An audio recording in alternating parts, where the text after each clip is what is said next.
Bapak, Ibu, Saudara-saudari, adik-adik para sahabat Yesus di Paroki Santo Yosef Medari dan di Stasi Santo Tomas Yegan, dan juga para sahabat Yesus dimanapun Anda berada. Marilah kembali kita belajar ilmu sejati pada hari-hari kita.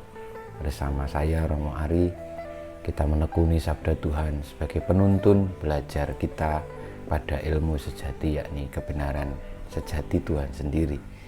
Kita akan belajar ilmu sejati pada hari Senin, tanggal 11 Januari tahun 2021, hari biasa pekan pertama. Marilah kita mengawali belajar ilmu sejati kita dengan berdoa. Dalam nama Bapa, Putra, dan Roh Kudus. Amin. Allah Bapa Maha Pengasih, akan jadi apakah kami ini andai kata tidak Kau beritahu bahwa Engkau menyertai kami. Kami bersyukur kepadamu bahwasanya Engkau berkenan bersabda dengan perantaraan para nabi yang paling agung, ialah Yesus dari Nazaret, yang sudi menjadi permulaan kedamaian kami. Sebab Dialah Tuhan pengantara kami yang bersama dengan Dikau dalam persatuan Roh Kudus, hidup dan berkuasa Allah sepanjang segala masa. Amin. Para sahabat Yesus yang terkasih, kita akan bersama-sama belajar ilmu sejati dari Injil Yesus Kristus menurut Markus bab 1 ayat 14 sampai dengan 20. Sesudah Yohanes Pembaptis ditangkap, datanglah Yesus ke Galilea memberitakan Injil Allah. Yesus memberitakan, waktunya telah genap, kerajaan Allah sudah dekat. Bertobatlah dan percayalah kepada Injil. Ketika Yesus sedang berjalan menyusur danau Galilea, Ia melihat Simon dan Andreas, saudara Simon. Mereka sedang menebarkan jala di danau, sebab mereka penjala ikan. Yesus berkata kepada mereka, "Mari ikutlah aku, dan kalian akan kujadikan penjala manusia." Mereka segera meninggalkan jalannya dan mengikuti Yesus. Dan setelah Yesus meneruskan perjalanannya sedikit lagi, dilihatnya Yakobus, anak Zebedeus, dan Yohanes saudaranya sedang membereskan jala di dalam perahu.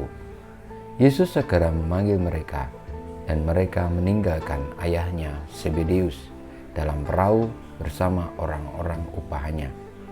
Lalu mereka mengikuti Yesus. Demikianlah Injil Tuhan kita. Terpujilah Kristus. Para sahabat Yesus yang terkasih, yang diwartakan Tuhan Yesus di dalam Injil tadi adalah Injil, dan Injil artinya kabar sukacita, kabar gembira. Kenapa lalu yang diwartakan adalah kabar sukacita, kabar gembira?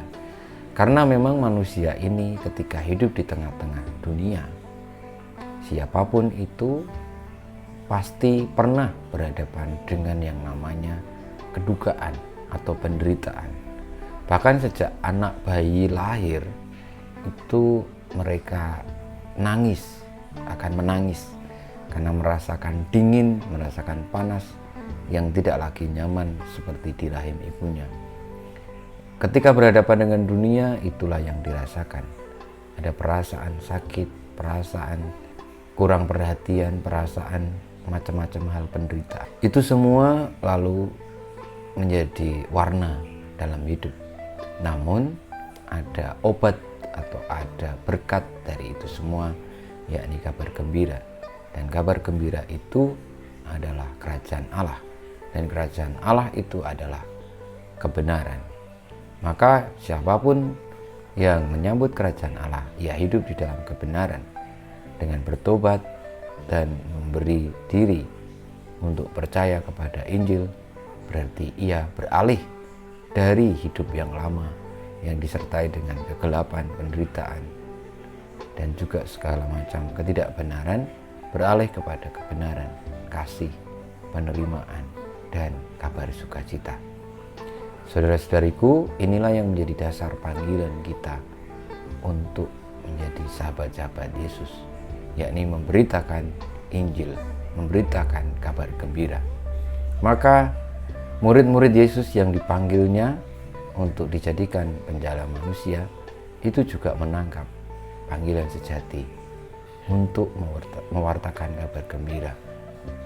Maka ketika mereka meninggalkan jalannya lalu mengikuti Yesus, yang diikuti adalah bagaimana Yesus yang adalah kabar gembira itu disampaikan kepada setiap orang, sehingga setiap orang yang bertemu dan hidup oleh karena kabar gembira itu, ia diselamatkan dan mendapatkan kelegaan, mendapatkan ketentraman, mendapatkan jalan menuju kepada kehidupan. Semoga kita juga di dalam situasi-situasi seperti ini diteguhkan oleh karena kebenaran itu, oleh kabar gembira, sehingga kita tetap setia. Karena kadang-kadang kita ini mudah tergoda. Ketika kita merasa menderita, kita merasa banyak sekali cobaan, pertanyaannya kemana kita akan pergi, kemana kita akan memilih dan tetap untuk berpegang.